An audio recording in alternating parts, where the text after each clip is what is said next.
आज हम पढ़ने लगे हैं प्रॉब्लम ऑन एक्सेलरेशन, यानी कि एक्सेलरेशन के टॉपिक से रिलेटेड एक प्रॉब्लम हमने सॉल्व करना है। प्रॉब्लम की स्टेटमेंट क्या है, उसकी स्टेटमेंट मैं लेकर आता हूँ, पढ़ते हैं, समझते हैं और फिर सॉल्व करते हैं। स्टेटमेंट ये है कि आकार स्टार्ट्स इट्स मोशन, यहाँ पे इट्स आना चाहिए, एंड एक्सेलरेट्स एट 2 मीटर पर second square, find its velocity after covering distance of 1 kilometre. It's ठीक कर दिया मैंने, यानी कि एक गाड़ी है, वो अपनी जो हरकत है वो स्टार्ट करती है और वो एक एक्सेलरेशन जो कि 2 मीटर पर सेकेंड स्क्वायर है इसके साथ मूव करती है। और सवाल ये है कि आप वेलोसिटी बताएं 1 किलोमीटर के बाद कि उसकी वेलोसिटी क्या होती है। जैसे आपको मैं ड्रॉ करके दिखाऊं, मिसाल के तौर पे ये एक गाड़ी है और ये एक रोड पर है और इसने अपनी मोशन स्टार्ट की है। अब मोशन स्टार्ट करने का क्या मतलब है कि अभी वो रुकी हुई है, तभी तो वो स्टार्ट करिए ना। स्टार्ट का मतलब होता है सिरे से शुरू करना एक चीज को। तो वो सिरे से एक मोशन कैसे स्टार्ट होती है, जब एक चीज रुकी हुई हो फिर वो अपनी हरकत स्टार्ट करता है। यानी इस पॉइंट पे जब यहाँ पर ये थी तो यहाँ पर ये गाड़ी रुकी हुई थी। और इसकी बात को मैं लिख सकता हूँ, रुके शुरू में होने का मतलब इनिशियल, और इनिशियल में इसकी जो ख़ास डायरेक्शन में रफ्तार थी, स्पीड थी, वो वी आई से मैं बता देता हूँ। और वो क्या है, वो है ज़ीरो, क्योंकि यार वो मूव ही नहीं कर रही थी। और उसके बाद उसने फिर क्या की कि आगे हरकत शुरू कर दी, और ज़ाहिर है इतने एक्सेलरेशन के साथ इतने डिस्टेंस तय करने के बाद क्या हुआ। अब ये सारी चीज़ें अगर आप देखें किस तरह है, ये न्यूमेरिकल वैल्यूज़ दी हुई हैं और न्यूमेरिकल वैल्यू की फॉर्म में ही हमने वेलोसिटी निकालनी है। तो ये एक किस्म का आपके पास क्या है, एक न्यूमेरिकल प्रॉब्लम है जिसको हमने क्या करना है, सॉल्व करना है। अब हमें मालूम क्या क्या है, वो एक तो इनिशियल वेलोसिटी हमने खुद ही सोच के निकाली और वो थी इनिशियल वेलोसिटी ज़ीरो। और अगर आप देखें तो एक्सेलरेशन जिसको मैं ए से रिप्रेजेंट करूंगा वो हमें गिवन है, वो कितनी है, 2 मीटर पर सेकेंड स्क्वायर। तो ये मैंने लिख दी। अब आगे क्या हमें गिवन है, हमें फासला दिया गया है और वो फासला किसके बराबर है, वो है एस। ज़ाहिर से मैं उसे एस से रिप्रेजेंट करूंगा और वो 1 किलोमीटर है। और हमने यहाँ से जब गाड़ी यहाँ तक एक ख़ास फासला तय करके यहाँ तक आई, तो उसने जो इस पॉइंट पे वेलोसिटी थी उसकी वो कितनी थी, ये हमने निकालना है। यानी इस पॉइंट वाली वेलोसिटी को मैं क्या कहूँगा, फाइनल वेलोसिटी।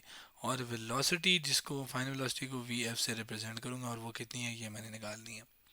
अब अगर आप देखें तो बाय द वे वेलोसिटी क्या होती है, कितनी एक ख़ास डिस्प्लेसमेंट कितनी देर में तय हो, यानी यहाँ से यहाँ कितना जो डिस्प्लेसमेंट एक ख़ास डायरेक्शन में फासले को कहते हैं। तो ये फासला आपके पास कितना था, वो मैं यहाँ पर भी लिख ही देता हूँ, वो क्या है, 1 किलोमीटर। अब हमने निकालना फाइनल वेलोसिटी है। देखें यहाँ पर एक्सेलरेशन, इनिशियल वेलोसिटी और फाइनल वेलोसिटी, इन तीनों का आपस में रिलेशन अगर मैं दिखाऊं, जो कि मैं नेक्स्ट स्लाइड पे दिखाता हूँ। सोल्यूशन मैंने लिख दिया, अब इसको देखते हैं। ठीक है, एक्सेलरेशन और बाकी चीज़ों का देखें, होता है क्या है कि एक्सेलरेशन क्या है कि कितनी वेलोसिटी तब्दील हुई टाइम के लिहाज से। तब्दील हुई वेलोसिटी कैसे निकालते हैं हम, डेल्टा वी यूज़ करते हैं और साथ कितना टाइम गुजरा है वो। और इसके अलावा आपके पास जो है वो तब्दीली कैसे निकालते हैं, मिसाल के तौर पे आपके पास 5 रुपए हैं, थोड़ी देर के बाद 7 हो गए, तो आपके पास कितने रुपए आए। तो आप क्या करोगे, 7 में से 5 को माइनस करोगे तो 2 आंसर आ गए। यानी बाद वाले से ही शुरू वाले को माइनस करोगे तो आपके पास जो तब्दीली है, जिस भी चीज़ के बारे में है, वेलोसिटी है, वेलोसिटी के बारे में, पैसे हैं, पैसों के बारे में, वो आपको पता चल जाएगी। तो यहाँ पर भी क्या है कि आपके पास क्या है, फाइनल माइनस इनिशियल जो है वो फार्मूला होता है ये एक्सेलरेशन का। अब इसमें अगर आप देखें तो आपके पास क्या फाइनल वेलोसिटी है, बल्कि फाइनल ही तो निकालनी है। ठीक है, चलें, वो तो एक चीज़ तो निकालनी है। क्या इनिशियल वेलोसिटी है, तो जी है, वो है ज़ीरो। अगर आप देखें क्या आपके पास एक्सेलरेशन की वैल्यू है, क्योंकि एट द एंड आपके पास ये एक्सेलरेशन भी पता होनी चाहिए। तो एक्सेलरेशन भी मुझे मालूम है, लेकिन बात क्या है, टाइम मालूम है नहीं, टाइम मालूम, इसके मतलब दो चीज़ें मुझे नहीं पता, फाइनल भी नहीं पता और टाइम भी नहीं पता। तो टाइम के लिए क्या करें, अगर टाइम पता हो तो मैं इसको सीधा सीधा रीअरेंज कर लूँ। कैसे, इस टाइम एक्सेलरेशन के साथ, मैं एक्सेलरेशन के लिए हम ए यूज़ कर रहे हैं ना, तो टाइम एक्सेलरेशन के साथ मल्टीप्लाई हो जाएगा, ए और टी हो जाएगा। जबकि बाकी जो ये वाली साइड है, मैं इधर इसको लिख देता हूँ वी एफ माइनस वी आई। ठीक है, अब मुझे फाइनल चाहिए तो ये वी आई उधर चला जाएगा, तो ये V F is equals to V I plus A T. अब इसमें टाइम मुझे नहीं पता, जो कि इशू है, और इसको कैसे निकाला जाए। अब टाइम के लिए क्या हम करेंगे कि हम जाएंगे डिस्टेंस के पास। डिस्टेंस भी तो है हमें, लेकिन डिस्टेंस का ताल्लुक टाइम के साथ है। एक ताल्लुक है कि कितना फासला कितनी देर में तय हुआ, वो बराबर किसके होता है, वो स्पीड के बराबर होता है। यानी यहाँ पे मैं लिख देता हूँ स्पीड बराबर है किसके, डिस्टेंस डिवाइडेड बाय टाइम के। ये मैं इसको अगर प्रॉपर देखूँ तो ये इक्वल टू, और ये आपके पास क्या आ जाएगा, डिस्टेंस डिवाइडेड बाय टाइम। अब देखें, डिस्टेंस मुझे मालूम है, मुझे टाइम नहीं पता, लेकिन क्या मुझे स्पीड पता है? तो ये असल में ये जो फार्मूला होता है ये एवरेज स्पीड का होता है। एवरेज मतलब कि टोटल कितना फासला कितनी देर में तय किया गया है। तो वो टोटल फासला तो मुझे पता है, टाइम मुझे निकालना है। क्या मुझे एवरेज स्पीड पता है यहाँ से यहाँ जाते हुए? तो यहाँ पर मुझे स्पीड का जिक्र नहीं है, यहाँ पर वेलोसिटीज का जिक्र है। अब अगर आप वेलोसिटीज को देखें तो वेलोसिटीज क्या होती है, स्पीड और साथ उसके क्या चीज़ हम शामिल करते हैं, डायरेक्शन। तो स्पीड और डायरेक्शन, इसको मैं यहाँ पे थोड़ा साफ लिख दूँ। स्पीड और डायरेक्शन में से अगर मैं डायरेक्शन को इग्नोर करूँ फिलहाल, क्योंकि डायरेक्शन से मुझे गर्ज नहीं है, वो सीधा ही जा रहे हैं मिसाल के तौर पे, ठीक है। तो अब स्पीड जो वेलोसिटी है उसके अंदर दो चीज़ें हैं, डायरेक्शन को इग्नोर करता हूँ तो स्पीड, इसका मतलब है ये जो वैल्यू है यहाँ पर, ये मुझे स्पीड की वैल्यू दे चाहिए, और यहाँ पे ऑलरेडी मुझे स्पीड की जो वैल्यू है वो पता है और वो ज़ीरो है। तो एवरेज अगर दो वैल्यूज़ हों तो एवरेज हम कैसे निकालते हैं?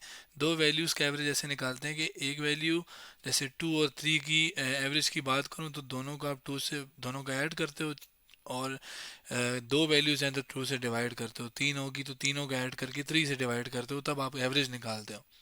तो यहाँ पर स्पीड की बात हो रही है, तो स्पीड की एवरेज कैसे निकालोगे? एक ये स्पीड हो जाएगी इनिशियल वाली, और एक बाद वाली हो जाएगी ये, इसकी एवरेज इन दोनों को ऐड करके 2 से डिवाइड करोगे।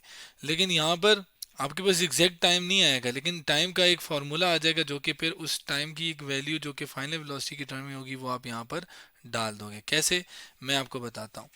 ये आपके पास है एवरेज स्पीड, और एवरेज स्पीड किसके बराबर है आपके पास, ये बराबर है किसके, इनिशियल यानी जो भी है प्लस फाइनल, और वो जो भी वैल्यू है डिवाइडेड बाय 2। दो वेलो स्पीड्स हैं, तो ये आपके पास क्या कहते हैं, ऐड करके आपके पास क्या कर दिया, 2 से डिवाइड कर दिया। स्पीड है चूंकि दोनों वैसे तो वैल्यूज वेलोसिटीज की हैं, बल्कि मैं इसको ऐसे ही रखता हूँ, वो उसकी डायरेक्शन इग्नोर करके, तो वो सेम ही चीज़ बन जाती है।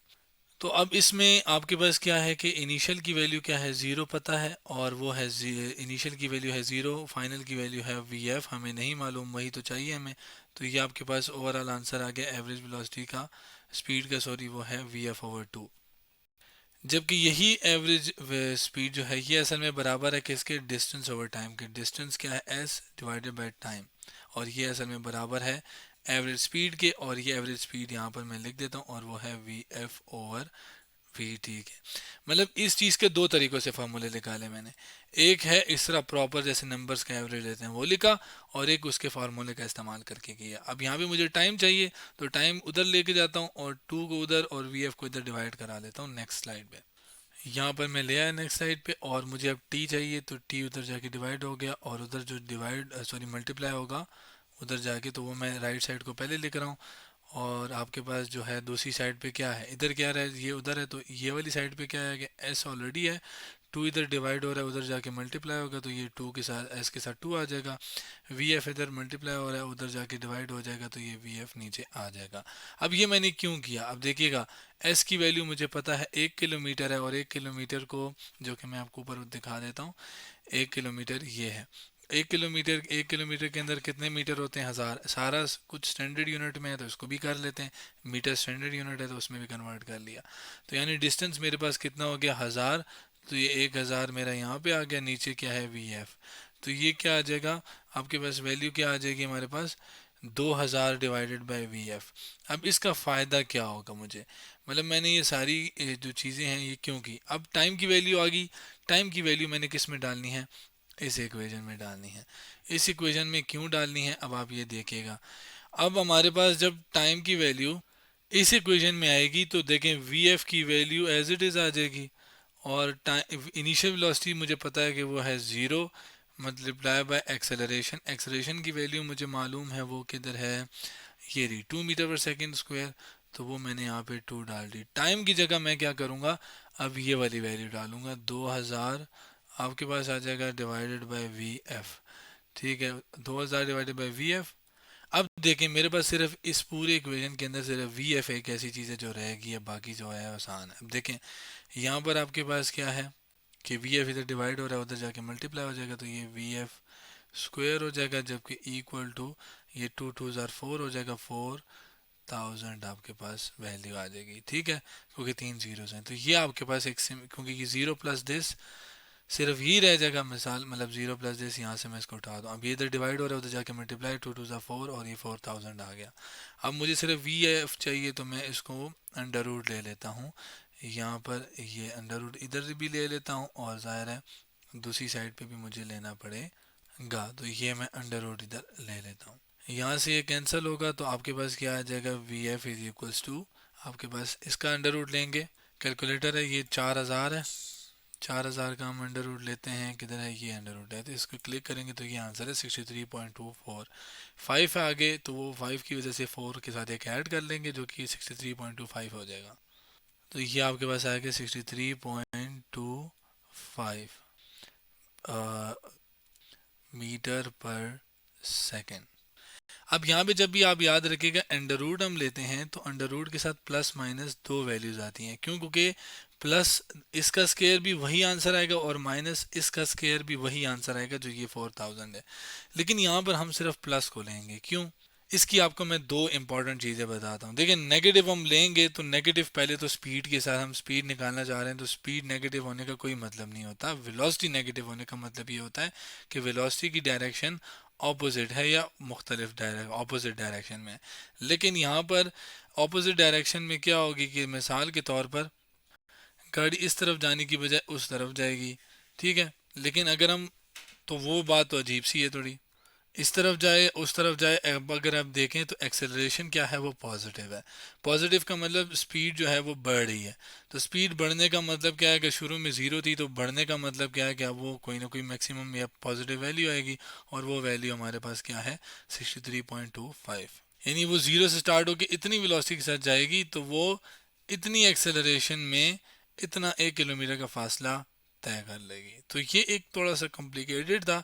अब इसी प्रॉब्लम को अगर हम इक्वेशंस ऑफ मोशन से सॉल्व करेंगे तो शायद एक स्टेप के अंदर हो जाए, लेकिन हमने ये जो प्रॉब्लम है ये बगैर इक्वेशंस ऑफ मोशन के सॉल्व करना था।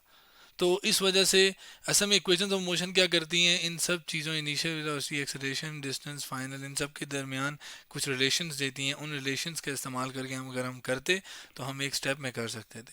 लेकिन वही बात के यहाँ पर हमने इसको इक्वेशंस ऑफ मोशन के बगैर करना था और इक्वेशंस ऑफ मोशन के बगैर हमने एक आंसर निकाला, और यकीनन इक्वेशन ऑफ मोशन से भी आप करेंगे तब भी वही आंसर आएगा जो वैसे निकाला।